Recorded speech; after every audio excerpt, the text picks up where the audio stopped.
નમસ્કાર મિત્રો, વિડીયોમાં તમારું સ્વાગત છે। જી હા મિત્રો, અત્યારે હાલ મોટા અને મહત્વના સમાચાર સામે આવી રહ્યા છે। તો મિત્રો, સમાચારમાં વાત કરીએ તો શહેરમાં હાર્ટ એટેકથી મૃત્યુના બનાવ દિવસે ને દિવસે વધી રહ્યા છે, જેમાં પુષ્કર ધામમાં રહેતા 34 વર્ષીય યુવાન પરિવાર સાથે JK ચોકમાં રેસ્ટોરન્ટમાંથી જમીને બહાર નીકળ્યા બાદ અચાનક ઢળી પડતા બેભાન હાલતમાં મોત નીપજ્યું હતું।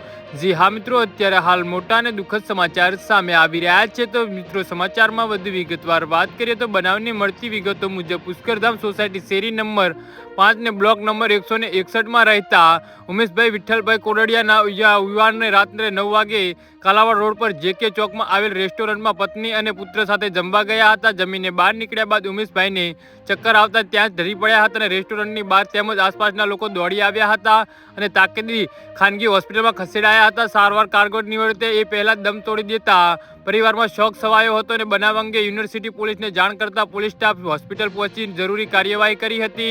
મૃતદેહને PM માટે સિવિલ ખસેડાયો હતો। મૃતક ઉમેશભાઈ બે ભાઈઓમાં મોટા હતા અને ઇન્ટરનેટ કંપનીમાં નોકરી કરતા હતા। તેમને સંતાનમાં એક પુત્ર અને બનાવથી પરિવાર ગમગમીમાં છવાઈ ગયો છે।